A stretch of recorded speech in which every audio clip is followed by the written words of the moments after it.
Good evening or morning, wherever you are, and welcome to the MCFC 9320 podcast. Tonight, we've got Anne-Marie and we've got Alex. Good evening. Good evening, all. Andy, we don't know where he is. He just seems to have disappeared off the earth. I don't know. It could be buried in his back garden for all we know, but I'm sure we'll find out one day. Maybe the hair transplant in Turkey. You know, we mentioned that he's going ginger. Well, yeah, unless it's gone wrong and they've buried him somewhere. You never know. Yep. You can live in hope. Tell you something though, there's a weird thing because Paul's not here either. And has he took him with him for a hair transplant for him as well? Possibly. That's a scary thought, isn't it? The two of them back with hair. Two of them back with hair with long wigs. Oh yeah. That just wouldn't look right there, would it? No. Why are you saying that? Proper nightmare. Yeah, Paul is taking the female side of the relationship with you, Alex. So, he needs to get his hair longer. Yep. I'm presuming that's what he's doing. He's probably it's the Bulgarian connection. Yeah, probably spending some quality time with the baby. Yeah, quite possibly. Has it been delivered now? I believe so. Right, cool. Right, let's get on with it. Right, we'll have a chat about the Chelsea game, and where do we start? All I can say is I think Chelsea have turned it into Stoke. Just hoofing it long. Yeah. Chelsea needed to win that game to actually have any chance in the league of actually trying to win it, but they didn't even try and win. They're just trying to hit us on the counter, and the better team won. Simple as.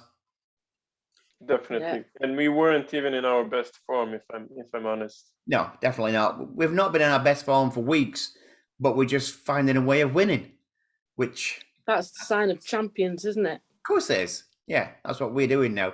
We're not blowing teams away at the moment because we seem to be conserving energy. At the end of the day, we're the best in the league at defending, so why not just win 1-0? Like Arsenal did years ago. Yeah. Yeah.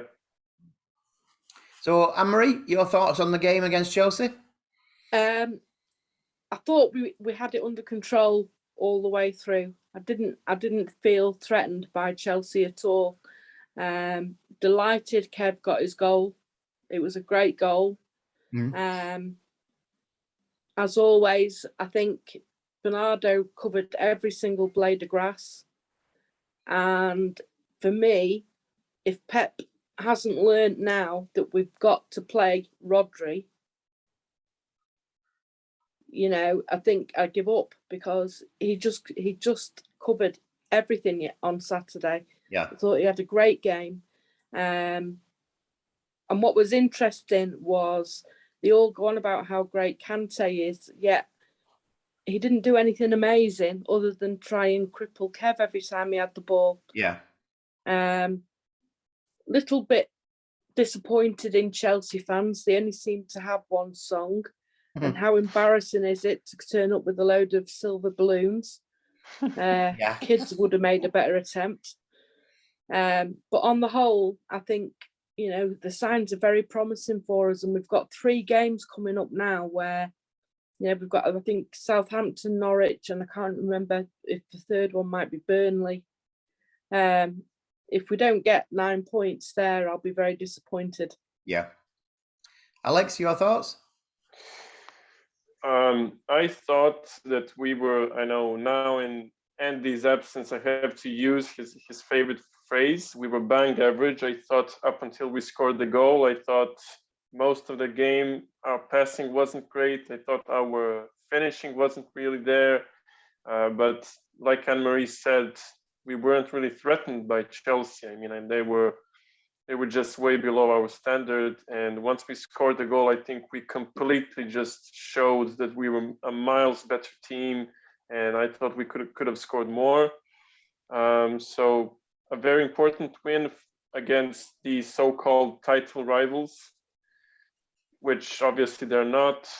So happy with the result. I found though against teams that park the bus, like Chelsea did do, even though they had to win the game, I've found that our passing does go a bit astray at times because we've got to try and it's all fine margins that they've got to try and pass these balls through. And sometimes it just doesn't work because the teams are so compact, you can't get anywhere near them. Mm. So it's just the way it goes at times, isn't it? But the main thing is we won. Yeah. And I think that they wanted to get a draw there. I mean, it looked like that. And at one point I said, like, I would be happy with the draw, but then Kevin with the rocket. Yeah. The thing is, we'd have been happy with the draw, but they shouldn't have been happy with the draw. They had to win that game. You know, there's a long way They to should go. have had a go at us. No, they didn't have a go at us. I mean, those players like Lukaku and what's the German player up front that they have? I forgot. Yeah, I know you mean. Brett Useless, isn't he? Werner. Yeah, Werner. Came on as a sub. He was totally, all those players last year. We would hear so much praise for them. I thought the only player that actually had some contribution for Chelsea was that Rudiger guy, even though I don't like him, but he did something. Yeah, Mason Mount came on and disappeared, didn't he? Yeah. Because he's been their best player recently, I know. Well, that's the kind of thing though, isn't it? Because, I mean, we see it ourselves when our subs come on sometimes. It's so hard to get into the game at that point. Because Mason Mount, without doubt, is probably their standout player. Yeah. And I was surprised he didn't start the game, to be honest. Yeah. I'm surprised they didn't. But it's Thomas Tuchel, that's the way he set up. And did he actually tell him to park the bus? Or did they play a different way? Because he looked so frustrated on the side of pitch. Yeah. That was great viewing. Yeah, it was. Watching him. Yeah. He was very animated. And you could tell he wasn't happy about it all. Yeah. Not at all. But what, we're now 13 points clear from Chelsea? Yeah. 13 points clear of Chelsea. 14. Is it 14 or is it changed now? 12 from, I think it is, from Liverpool. Or 11. Is it 11 from Liverpool and 24 points ahead of our local I know we're neighbour? 24 ahead of United. We are 11 in front of Liverpool and 13 in front of Chelsea. And Liverpool have got one game in hand and Chelsea have got none. Yep. So Chelsea are probably out of the title race now. Chelsea are well gone. Yeah, I think we can say, and despite the minor results in both Premier League games this season, they were completely outclassed. Oh, yeah. Us. Absolutely. Well, they've only lost 3 times this season, and that's twice against us. Yep. But that's the way the league is at the moment. It's like Liverpool. I can see them still dropping points as well while Mane and Salah are away because they've got to play against us. Etihad. But they couldn't even beat a 10-man Arsenal, 10 men Arsenal with 10 men, and we did. We beat them. Arsenal were very resolute at the end. Twice. Yeah, we found a way, and they couldn't do it. So that's because they didn't have their best 2 players who are away at Africa Cup of Nations. Well, in our case, it's not about the best players. I mean, we play the best team football. Yeah, that's the best description. I mean, everybody has their role. I mean, everybody is like multi-position player, and that's the system that they can't figure out. Mike Richards said on Match of the Day, he says the thing about City is, if you think on Saturday we didn't even play our best defender. Yeah, Diaz wasn't. Yeah, exactly. With Diaz, and yet we still got the result. And he said it doesn't matter where you take a player out of. Whoever you put in that position can do it. Can do it. And he says that's the difference between City and all the others. Yeah, of course it is. We've got one of the smallest squads, but we've got the best squad. Yeah. Out of them all. and that is why we've not had to postpone any games. That's why all these other teams now, regarding postponing the games, I can't see how Arsenal have managed to postpone that game against Tottenham. I think it's an absolute joke that they've been able to postpone that game. They had one COVID case, and they've had it postponed on that. Yeah, and I think was it 2 players go last week out on loan, Maitland-Niles, and he played for Roma last night. Yeah. So, it begs the question of squad management as much as anything. Yeah, of course it does. But there's no way that game yesterday should have been postponed. No, shouldn't. Thing is, they're going to have to play it sometime. Yeah. So why not just do it now? And the way things are going with Arsenal, Aubameyang's no great loss to them. No. But You should come to us. Oh, Aubameyang, would you have him? Yeah. Yeah, if it's a good deal. I've heard he's got a bad attitude. I'd say so. Maybe. But do we need players like that? Not No, necessarily. I don't think we do, and I think it's one of those things. And I honestly don't believe we've got an arrogant player in our squad. No. And it's quite obvious. And if you look at, like I say, we use our neighbours down the road. They've not just got one; they've got several, and the one with the biggest ego, I think, is causing the most problems there this season. Yeah. Interestingly, he wasn't even in the squad on Saturday. Yep, and we wasn't even interested in him. It was just a player to get his move to Man United. Yeah. And they fell for it. All they've done is looked at all the times that we've looked at players and United have jumped in to get them. And his agents played on that and made it out as though he was going to come to Man City. And United couldn't have that. They've basically gone mad and signed him and give him a massive contract. Let them. It's funny though to watch them going downhill the way they are. It's really funny. It's a joy We should to support watch. him. Yeah. All the years that banner was up, and Yeah.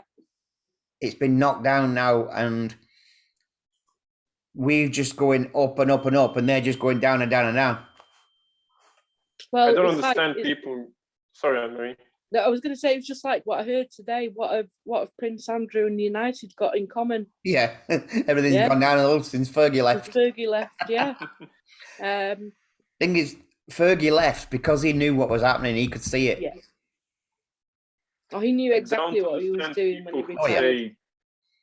Like they're sorry for Man United. The funny thing is, though, Fergie's so-called mate of David Moyes. Why did he drop him in at the deep end? Because he knew what was going to happen. David Moyes should hate him for that. He might well do, for all we know. Yeah. But, it's like whoever's gone in there, they've all thrown money at it. Yeah. And it's not brought any, and the likes of, I nearly feel sorry for the lad, but I don't. Sancho, what a move. Was it £75 million they paid for him? Yeah. And he spent nearly most of his time on the bench. Yeah. And that is down to the fact that they've brought Ronaldo in. Well, he was a good player in Germany. But that's in Germany. Yeah. Yeah. That's what worries me about Haaland. Because, they can all look fantastic in Germany. Yeah. But when they come to the Premier League, it's like when we played Dortmund and... It didn't do anything. No, they didn't do anything. So I don't think we're getting him anyway. Well, apparently we're in pole position. And apparently he's going to be talking to Dortmund this week to tell him what he's going to be doing. Yeah, because Dortmund are actually putting pressure on him, aren't they? Yes, they are. But the thing is with Haaland is, I keep saying this about his agent. I really don't want his agent anywhere near us. Because all he does is cause trouble. Yeah, we don't need that. We had Yaya. We don't need drama players. No, we don't. And the thing is, it's like when Yaya and his agent used to say all these things, but Yaya would never come out and, said to him, no, it's not true, or anything like that. Yaya just kept his mouth shut. And it ended up being It was a joke. Yeah. One of the worst things for me was after we'd won the title and they all went off to Dubai after the game, or Abu Dhabi after the game. And it came out that, allegedly Yaya hadn't even been given a birthday cake. Yeah. And yet on City TV, they actually filmed him getting a cake on the plane for his birthday. Yeah. So, if you're going to say something like that, at least say something that can't be proved as a lie. Yeah. I know. But it's like that agent likes his paydays every couple of years. So if we do get Haaland, and he could be quiet for 2 years, but then he'll start putting little things in and trying to get him to a move again.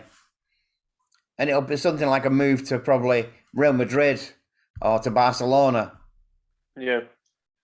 And at that point, for me, if that is the way it's going, you say, fine, go, because we're only going to make money on him in the long run.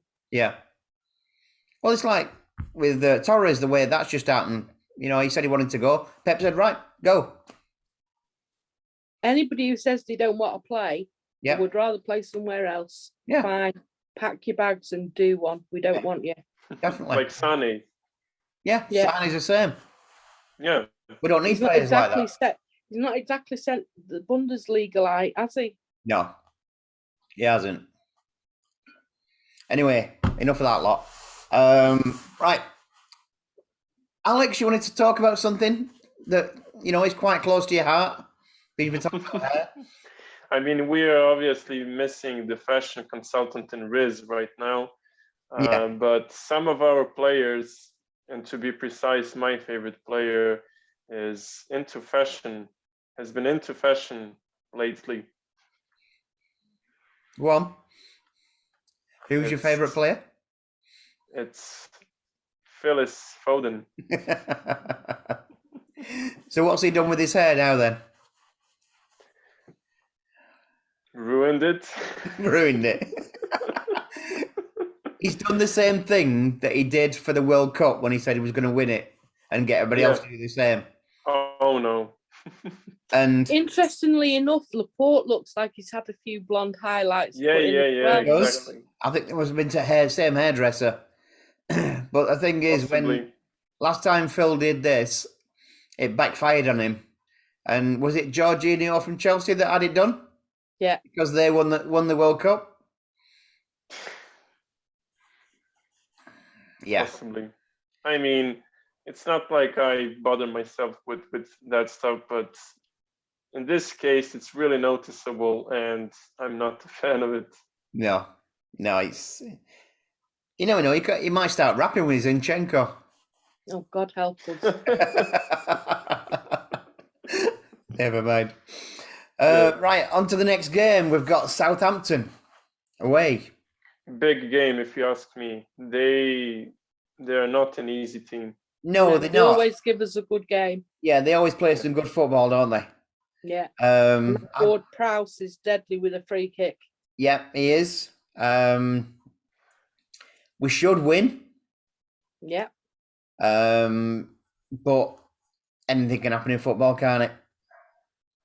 This is very true. Low scoring game, I predict. Prediction? I reckon they'll score. Because they always seem to score against us. But I reckon it's going to be 3-1 to us. 3-1 sounds good to me, John.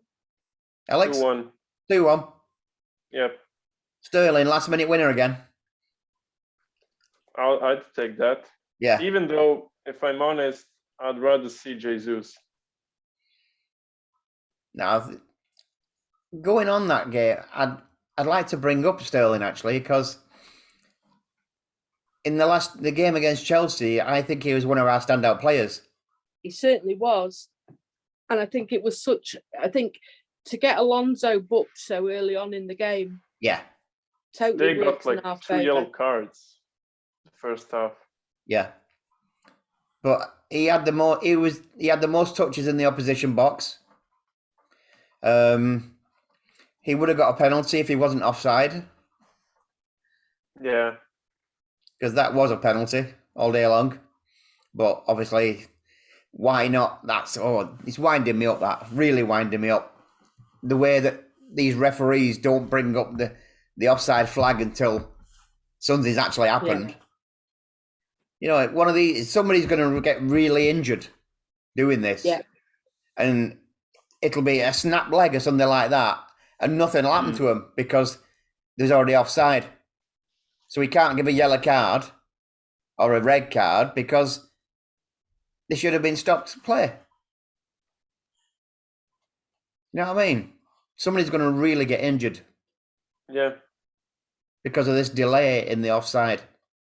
It's one of the most ridiculous rules. Yeah. It is. I didn't even know it was a rule. And now that I hear it, it's totally ridiculous. It is. And they said the reason they're doing it is so that VAR can actually check it. Because as soon as they bring that flag up, that should stop play. But what they should do is, even if they raise a flag, carry on. And then check it after. Yeah. Yeah. But that is all down to the referee, not the linesman. The linesman can raise his flag. If the referee blows his whistle, then it's got to stop. But if he doesn't, then it can carry on. Yes. I think the referee let a lot go on Saturday as well. Yeah, he did. We'll have to get Mark Halsey on one day, won't we? Yeah. And have a good chat to him about all this refereeing, because at the moment, everywhere you look, the refereeing's atrocious. Absolutely horrendous. I just don't know. I just don't think they know what they're doing at the moment. I think they mess around with it too much. Because, it's very much a case of if they get it wrong, VAR will dig them out of the hole. Yeah. But it's like the way VAR is being used. And a good example of it was when United played Villa in the FA Cup. And it took them, about 4 minutes to actually write to rule the goal out. The first goal out, yeah, it did, yeah. And if it takes 4 minutes, it's not clear and obvious, is it? No. So what happened to that rule? You know what I mean? And also, I thought there was supposed to give the advantage to the attacker. Yeah. The attacker, yeah, and that's not happening either. No, they're supposed to be drawing thicker lines, weren't they? Yeah. And they haven't done. So it needs clarifying, basically, what's going on. And we just need a bit of lottery at this point. Consistency. Yeah. That's the main thing. But we can't change anything. It's all down to Mike Riley, innit? Oh, yeah. God help us. I know. He was one of the worst referees going, and now he's in charge of it all. That's scary, isn't it? It is. Yeah. Until VAR is actually run by an independent body, then it's all in-house, and it's all, the level of corruption can be done. Absolutely. Because the referees always look after the referees, and they don't want to make them look stupid. And I think it's one of those things, isn't it? If a player makes a mistake, he'll come out after the game and hold his hands up. Yeah. But why can't the referee do the same? I know. They're untouchable, aren't they? Yeah. They are untouchable. And until they're a bit open and, we can see everything that's going on, then it is very open for corruption. Yeah. And you can see it in games, and, You see how things go along, and you think he's just been booked for that. Why is he not just been booked for that? Mm. And it's like, I don't know why. I know it sounds like we're mourning, but you see other teams fouling all the time. Then Man City does a foul and gets a yellow card. Yeah. And we But always then Especially- that brings up things like, and I was amazed at Chelsea, time wasting, yeah, Oh yes. yeah. and the referee does nothing No, about it. until it's Edison. Yeah. Never go. And you get to the last couple of minutes of a game, and he'll book a goalkeeper. Yeah, yeah. It's horrendous. They should do something about it. Yeah. It's like, I think there was I think somebody did a survey of how many minutes we actually play football for, and that we're getting. And I think our games are the most played football. And That then you wouldn't get, surprise me. yeah, because Most minutes played. I think we were getting about 62 minutes of football out of 90. And then the least one, I think, was about 58 minutes or 56 minutes, something like that. But Wow. if they stop the clock, we'd still be there 3 hours later. Yeah, probably in some cases. Yeah. Yeah. Because of the amount of time wasting. But if they did start doing that, then people would stop that time wasting and just get on with it. But it's like that, again, the rule is if you're getting substituted, you go off at the nearest point. Yeah. None of this walking right across the pitch. Yeah. And yet they're still doing it, and the I know. referees aren't pulling anybody on it. I know. It's crazy. It's as if they bring a law in and then it happens for the first couple of games and then forget about it. Yeah. But Seems like other teams are ruining the game when playing against us. yeah. It's crazy. But never mind. And it's because they're scared of playing us. Are we winning the league this season? Yeah. I'm very confident. And at this point, I think Riz mentioned it last week that if we beat Chelsea, it's done. I'm pretty close to thinking that. I think Chelsea are out of the race. I think Liverpool are not good enough. And I'm also confident about beating them when they come and visit the Etihad. So it's most likely ours. I think it's ours. I'd be really, really gutted if we lost it from here. Yeah, that's why I don't like to tempt fate too much just yet. Yeah. But it can happen, but we're still the best team. And even if we suffer some injuries or anything, even if some of our players get injured, I think we have more than enough backup. Yeah. Well, we've got the under-21s. Even they play like us. You know what I mean? Zinchenko. We could bring the kids in and they'll still play a good, a good game. It's like Palmer and McAtee. They come in, they just blend straight in. I think it was, who was it? Gary Neville that said that we don't have an academy, we have a cloning system. Yeah. Because we do, because they all play the same all the way through the levels. Yeah. And speaking of levels, it's good to see the women are getting better again, isn't it? I was just about to say that, John. Another win this weekend. Yeah.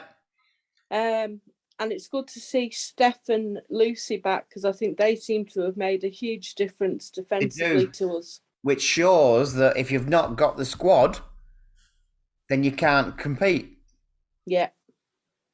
So the Man City women need to get a better squad. Well, that's down to the manager, isn't it? Yeah, of course it is.